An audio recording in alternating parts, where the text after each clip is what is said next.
Assalamualaikum warahmatullahi wabarakatuh. Kembali lagi kita di video Tembakau Daily File Chapter 6 Lingkaran Perang Sumatera dengan judul Perang Tamiang bagian 3. Pada video sebelumnya telah kami ceritakan bahwa setelah terjadi perang sengit di Pasir Putih, maka seluruh pasukan Belanda langsung kembali ke Seruwei dan tiba pada malam hari. Komandan ekspedisi Van der Pol memerintahkan Mayor Meileman untuk menghabiskan malam di Pasir Putih dengan koloni bergerak ketiga dan satu detasemen marinir, dan baru keesokan harinya kembali ke Seruwei. Besoknya seluruh pasukan diistirahatkan untuk persiapan penyerangan ke benteng pasukan Aceh di Tumpoh Tengah. Nah, teman-teman, apakah Belanda mampu untuk menaklukkan benteng pasukan Aceh di Tumpoh Tengah ini? Tapi sebelum kita lanjutkan videonya, sudi kiranya teman-teman untuk subscribe, like, komen, serta share video ini. Yuk kita lanjutkan videonya. Pada tanggal 2 April 1893, sebanyak 430 orang pasukan Belanda ditambah pasukan Batrai Gunung dipindahkan melintasi Sungai Tamiang. Pukul 9 pagi pasukan Belanda sampai di ladang Tumpoh Tengah. Pendaratan dilakukan. Kolonel Van der Pol menaiki tangga yang ditemukannya di kampung, dan di sisi lain ladang, ia melihat beberapa belokan dan parit di tepi kampung di depan Lubuk Batil. Pasukan sekarang ditempatkan di sepanjang tepi hutan di seberang benteng ini. Barisan depan dibentuk oleh komandan pos, Letnan 1 Van der Schroef di sayap sebelah kanan. Di sebelahnya berdiri pasukan artileri dengan 3 buah meriam cepat 7,5 cm. Ditutup dengan pasukan koloni bergerak 3. Di tengah 4 bagian divisi pendaratan angkatan laut, dan di sayap kiri koloni bergerak pertama. Di belakang sayap kiri di tepi sungai ambulans berada di bawah perlindungan satu bagian dari koloni bergerak ketiga. Pasukan Aceh kemudian melepaskan tembakan yang segera dijawab oleh artileri Belanda. Divisi pendaratan dan barisan depan Belanda dihadapkan dengan benteng besar Aceh di sayap kiri yang sangat banyak dikelilingi oleh rintangan. Angkatan laut Belanda maju perlahan di atas sawah basah yang tidak bisa dilewati, karena kan dari atas benteng pasukan Aceh melakukan rentetan tembakan kepada mereka. Hal ini sangat merugikan Belanda dikarenakan baju dan topi angkatan laut berwarna putih yang sangat mudah menjadi sasaran tembakan. Pada jarak 200 langkah dari benteng, Belanda memerintah pasukannya untuk berlari. Para pemimpin memimpin jalan, menerobos rintangan. Ketika Letnan 1 Van der Schroef menaiki tembok pembatas, dia terkena peluru dan jatuh di parit luar. Kopral Marinir Vigiver, yang mencoba memasuki gerbang benteng, ditembak dan mati. Mayatnya kemudian ditemukan di sebelah mayat orang Aceh yang terjatuh. Sementara itu divisi pendaratan angkatan laut juga telah mendekati tikungan ini dari sisi lainnya. Dalam penyerangan di atasnya, Letnan kelas 1 Menser terluka di mata kanan karena tembakan, sehingga dia memberi komandonya kepada Letnan 2 Broers. Dengan ragu-ragu akibat insiden itu, sekelompok koloni bergerak ketiga Belanda dikirim untuk membantu angkatan laut. Serangan itu dilanjutkan dan menaiki benteng. Saat itu ILJR, seorang fusiler Eropa, terbunuh bersamaan dengan garda depan dari utara. Angkatan laut dari timur menembus tikungan, di mana ditemukan 27 orang Aceh yang tewas. Sementara itu di dalam benteng terjadi pertempuran 1 lawan 1, membunuh semua musuh yang ada di tikungan. Dalam pertarungan ini, Kopral A. Samit, yang mengatakan bahwa dia pantas mendapatkan Willems Orde, serta 2 marinir terbunuh dan Letnan 2 Jol Hazeman, selain 7 marinir. Di sayap kanan posisi pasukan Aceh terbentang 2 tikungan tertutup dalam pembulatan sayap kanan musuh, yang dilakukan oleh 2 bagian dari koloni bergerak 1 di bawah Kapten Kuika. Pembengkokan belakang dari 2 unit paling kanan ditangkap terlebih dahulu. Dalam perebutan benteng ini, Sersan Vinstra yang tinggi mampu menembak di atas tembok pembatas. Menembak jatuh 8 musuh berturut-turut dan kemudian termasuk orang yang pertama menembus benteng. Kemudian Belanda berbalik melawan tikungan ke depan, yang dipertahankan dengan penuh semangat oleh pasukan Aceh. Akhirnya seluruh koloni bergerak ikut menyerang, dan benteng ini dapat diambil alih oleh Belanda. Di benteng yang terakhir ini ditemukan 22 orang Aceh yang mati, dan di depan ada 4 orang. Panglima Nyak Makam dan pasukan lainnya yang selamat melarikan diri menembus hutan. Total kerugian di pihak Belanda 1 orang perwira terbunuh dan 5 bawahannya, melukai 3 perwira dan 32 tentara. Sementara di pihak pasukan Aceh meninggalkan 63 orang tewas termasuk Panglima Perang Banta Ahmad. Beliau dimakamkan di Tanah Tinggi di Kampung Hilir Sungai Iyu. Dan menurut laporan mata-mata, total kerugian pasukan Aceh sebanyak 123 orang tewas dan terluka. Pada tanggal 16 April 1893, Komandan Militer Kolonel Van der Pol kembali ke Medan. Ia menyerahkan komando pasukan di Tamiang kepada Mayor Melemen. Menanggapi laporan bahwa musuh sedang berbaris di wilayah Besitang, koloni bergerak 1 ditarik dari Seruwai pada tanggal 19 Mei dan kembali ke Tanjung Selamat. Detasemen koloni bergerak keempat, yang sementara ditempatkan di sini diarahkan ke Binjai. Tanjung Pura ditugaskan kepada Mayor Meleman sebagai komandan pasukan di Langkat. Setelah perang yang terjadi di Sungai Tamiang ini, membuat kontrolir Seruwai, Sibert mendatangin para kepala kejuruan Karang dan mencoba berkomunikasi. Pada saat itu Raja Ben Raja sudah sangat tua, sehingga anaknya Raja Silang yang sekarang memerintah untuknya. Raja Silang tidak mau menyerahkan kedaulatannya kepada Belanda. Ia malah menuntut hal-hal yang tidak masuk di akal kepada Belanda. Melihat hal ini Raja Maan dari kejuruan muda, sebagai kepala kejuruan Simpang Kiri menemui kontrolir Sibert di Seruwai, melalui Tengku Sulung Laut Sultan Muda Indra Kesuma. Raja Maan adalah Raja Kejuruan Muda ke-10 yang memerintah pada tahun 1887 sampai tahun 1893, segera menyerahkan diri dan berdaulat kepada Belanda. Pada tanggal 23 Mei 1893, setelah menandatangani kontrak politik baru dengan pemerintah Hindia Belanda, Sultan Abdul Aziz Abdul Jalil Rahmat Shah dilantik menjadi Sultan Langkat. Pada tanggal 10 Agustus 1896, ia dibebaskan dari perwalian saudara-saudara tirinya.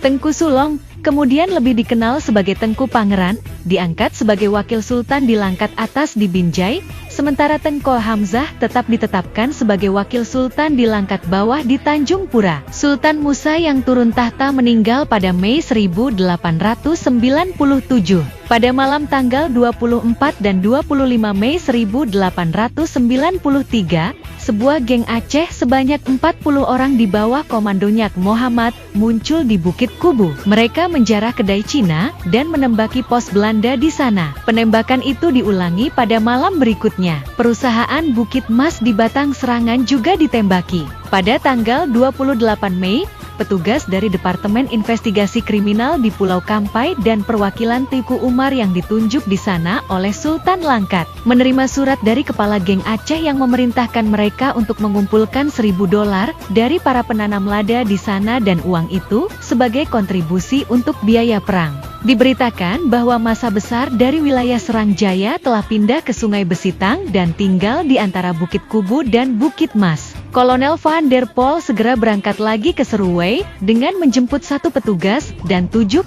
orang dari koloni bergerak ketiga, dan mereka tiba di Bukit Kubu pada tanggal 2 Juni. Keesokan harinya dilakukan patroli dari Bukit Kubu ke Bukit Mas, tetapi tidak ada musuh yang ditemui. Sementara itu musuh telah melakukan penyerangan brutal di tempat lain. Pada malam 31 Mei, hingga 1 Juni 1893, diperkirakan 50 orang muncul di Pangkalan Brandan dan menembaki pabrik minyak dan membakar beberapa rumah orang Jawa di luar pagar kawat. Penghuni rumah-rumah itu telah melarikan diri, tetapi beberapa orang sakit tertinggal di rumah sakit yang terletak di situ. 2 di antaranya terbunuh oleh orang Aceh dan 1 terluka. Garnisun segera mengangkat senjata dan menembaki pasukan musuh.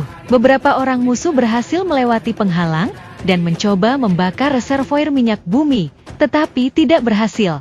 Direktur, Tuan Kessler dengan karyawannya, dan beberapa pekerja segera berangkat ke Tanjung Pura, di mana berita tentang kejadian tersebut menimbulkan banyak kekhawatiran. Mayor Meleman segera memberangkatkan koloni militer kedua yang dikomandoi Kapten Van der Hart ke Pangkalan Brandan. Tuan Kessler bergabung dengan pasukan itu. Koloni itu tinggal selama 3 minggu di Pangkalan Brandan.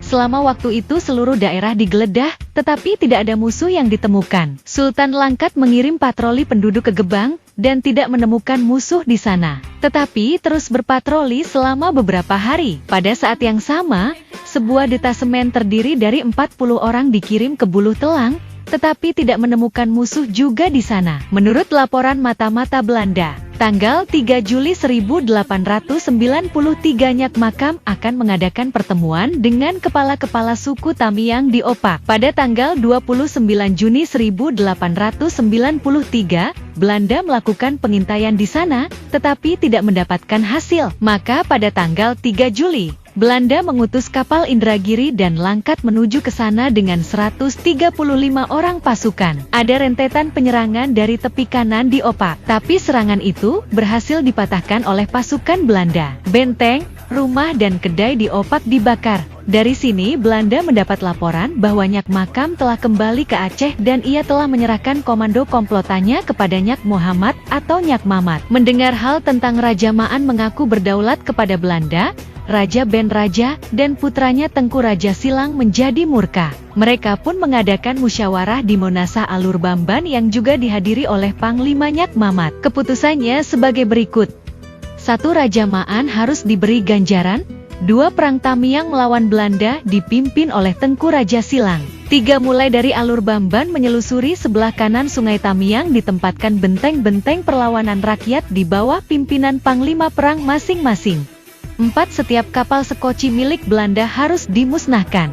Pada tanggal 19 Juli 1893, Raja Silang dan Panglima Nyak Mamat datang ke Tanjung Sementok.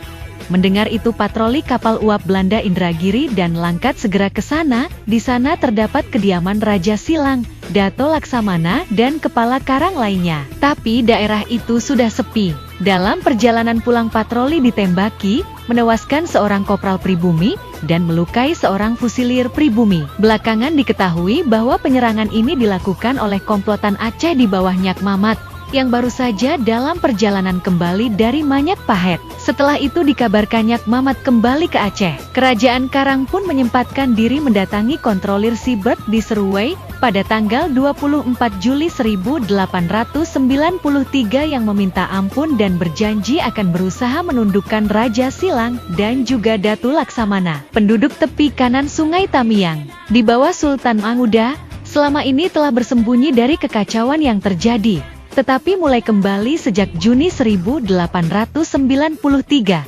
Sultan Muda pun membangun bentengnya sekitar 300 meter ke hilir dari pos Belanda di Seruwei dan agak jauh dari sungai, dan menamainya dengan bekas kampung tepi Sungai Kuruh yang terbakar. Di benteng inilah dulu tinggal penduduk dan juga Raja Bandahara yang telah kembali ke Tamiang.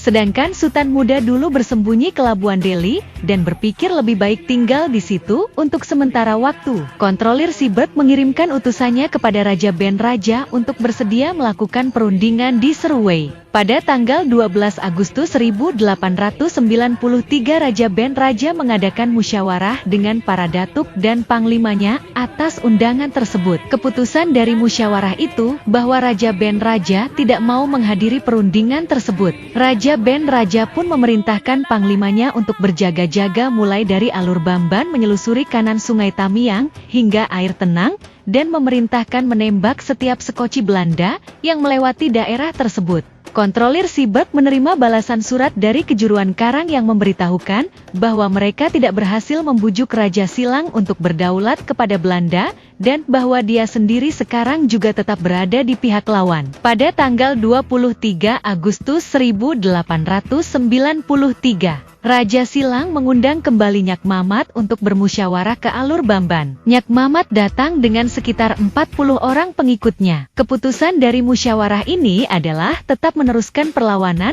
dan menghukum kejuruan muda yang telah menyerah ke Seruwei. Tanggal 27 Agustus 1893, Kontroler Sibert mengutus Raja Maan untuk mengadakan perundingan ke Kerajaan Karang. Mendengar laporan itu, Nyak Mamat pun mengirim sekitar 20 orang bersenjata ke Raja Maan yang berada di Kuala Simpang dan memintanya untuk datang ke Air Tenang. Raja Maan dari kejuruan muda memenuhi permintaan itu dan berangkat dengan 5 pengikut, yaitu Datuk Hakim, Datuk Tandil dan Raja Hitam yang merupakan adik kandung dari Raja Maan sendiri. Ketika rombongan ini berada di atas sungai kampung Air Tenang, Panglima Badal, salah satu panglima dari Nyak Mamat, dengan rasa dendam yang berkepanjangan memerintahkan anak buahnya untuk menembakin perahu Raja Maan. Walhasil Raja Maan Datuk Hakim dan Raja Hitam tewas dalam insiden tersebut. Hal ini karena Nyak Mamat mencurigai Raja Maan mempunyai pemahaman rahasia dengan Belanda. Atas sikap yang tidak ksatria dari Panglima Badal, Tengku Raja Silang merasa sangat kecewa dan meminta Panglima Nyak Mamat meninggalkan Tamiang. Belanda yang mendengar berita kematian Raja Maan ini langsung melakukan perjalanan ke daerah atas untuk menghukum Kepala Bandar Kejuruan Karang dan Raja Silang. Orang-orang tepi kanan yang sangat marah atas pembunuhan raja mereka ingin membalas dendam padanya. Sekitar 80 senapan dibagikan Belanda kepada mereka. Nah, teman-teman, bagaimanakah penduduk Kejuruan Muda dapat membalas dendam kematian Raja Maan? Dapatkah mereka dan Belanda mengejar dan menangkap Raja Silang dan Nyak Mamat? Ikuti terus Tembakau Daily File Chapter 6 Lingkaran Perang Sumatera dengan judul Perang Tamiang bagian keempat yang akan datang. Terima kasih telah menonton. Assalamualaikum warahmatullahi wabarakatuh. Yuk, bye-bye.